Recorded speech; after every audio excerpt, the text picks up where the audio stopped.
আপনাদের ৭১-এর অর্জন কি? আপনারা ৭১-এর বিরোধিতা করেছেন। ৫ই আগস্টের পরের দিনই কি করে ইসলামী ব্যাংকগুলো আপনারা দখল করেছেন, এটা কি জনগণ দেখেনি? শেখ হাসিনার আমলে যারা ব্যাংক লুট করেছে, ব্যাংক আত্মসাৎ করেছে, এই সালমদের উত্তরসূরি হিসাবে ৫ই আগস্টের পর আমরা কি ব্যাংক আত্মসাৎ করতে দেখিনি?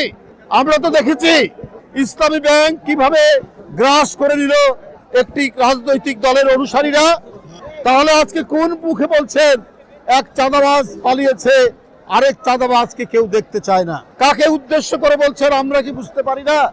আমরা তো প্রথমেই দেখলাম ৫ই আগস্টের পরের দিনই কি করে ইসলামী ব্যাংকগুলো আপনারা দখল করেছেন। এটা কি জনগণ দেখেনি? এটা তো জনগণ দেখেছে। আর আজকে বড় বড় কথা বলেন, কলঙ্কলে করার চেষ্টা করেন বিএনপির নামে। পাড়া মহল্লায়, জেলায় জেলায় অনেক টার্মিনাল দখল সহ, অনেক সিএনজি স্ট্যান্ড দখল সহ, অনেক টেন্ডার ভাগাভাগির মধ্যে আপনাদের লোকরা কি জড়িত নেই? আমি সেই রাজনৈতিক দলটিকে বলতে চাই, খুব নীরবে নিভৃতে সবকিছু অপকর্মের সাথে আপনারা জড়িত। শেখ হাসিনার ব্যাংক আত্মসাতের পর, ৫ই আগস্টের পর আপনাদের আত্মসাৎ তো জনগণ দেখেছে। আমরা হাসিনার আমলে দেখেছি চাপাতি লীগ, হেলমেট লীগ, বন্দুক লীগ। আমার জনগণ তো এটাও জানে খুর লীগ এবং খুর পার্টি এবং পায়ের রক কাটা পার্টি। এরা কারা? এদেরকে জনগণ জানে না? তারা পায়ের রক কাটে, তাদেরকে তো জনগণ ঠিকই জানে, চেনে। সুতরাং খুব ঘোলা পানিতে মাছ শিকার করার চেষ্টা করছে। আপনাদের ৭১-এর অর্জন কি? আপনারা ৭১-এর বিরোধিতা করেছেন। জিয়াউর রহমান স্বাধীনতা ঘোষণা দিয়েছেন। এই গৌরব বিএনপির, ৭১-এর গৌরব, ৯০-এর গৌরব, এই গৌরব বিএনপির। কারণ সেদিনও আপনারা শেখ হাসিনার সাথে আঘাত করে আপনারা এর সাথে মতো একটা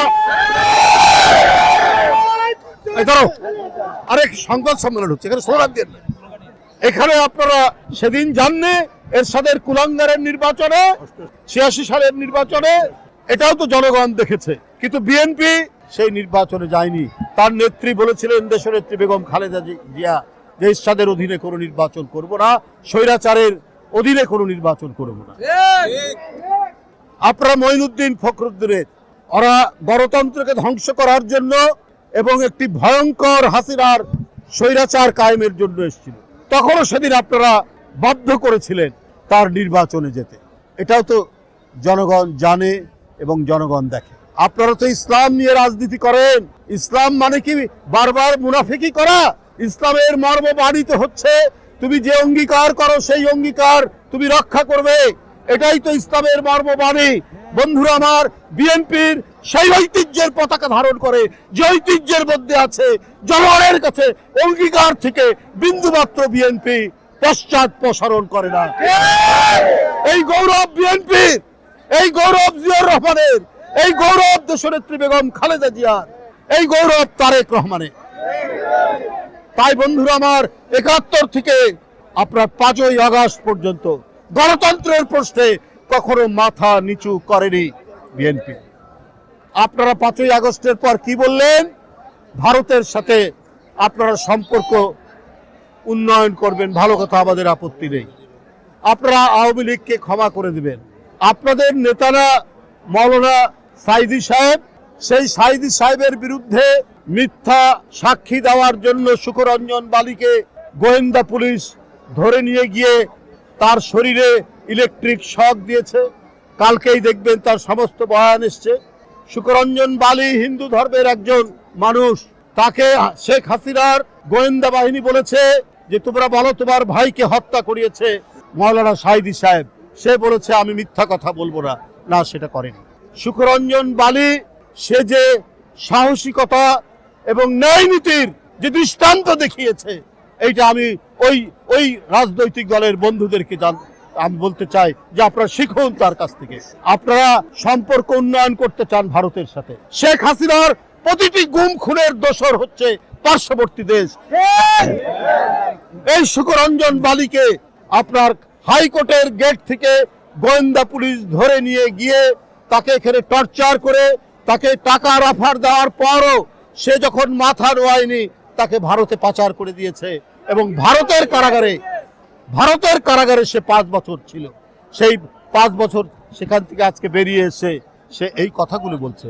এরপরেও আপনারা বলেন যে শেখ হাসিনার সব মাফ করে দেবেন, ভারতের সাথে সম্পর্ক উন্নয়ন করবেন।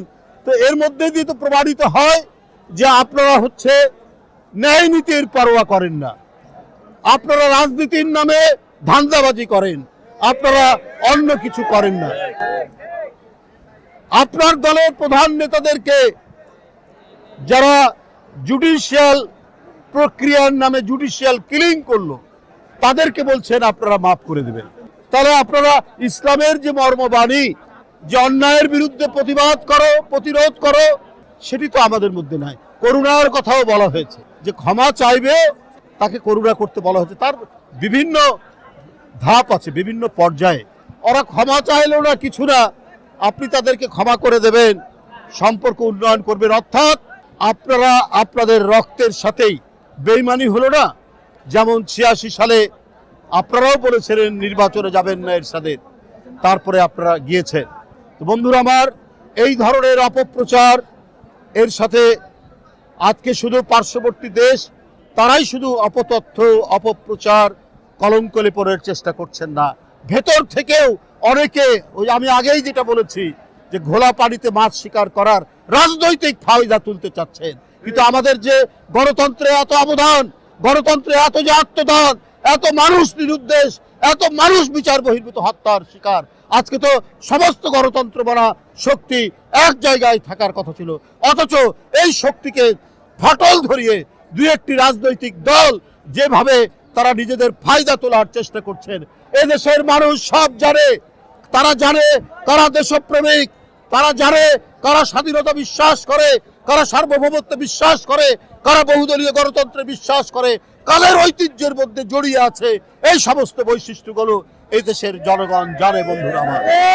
তাই আপনাদের কাছে আমি আর বক্তব্য দীর্ঘায়িত নয়।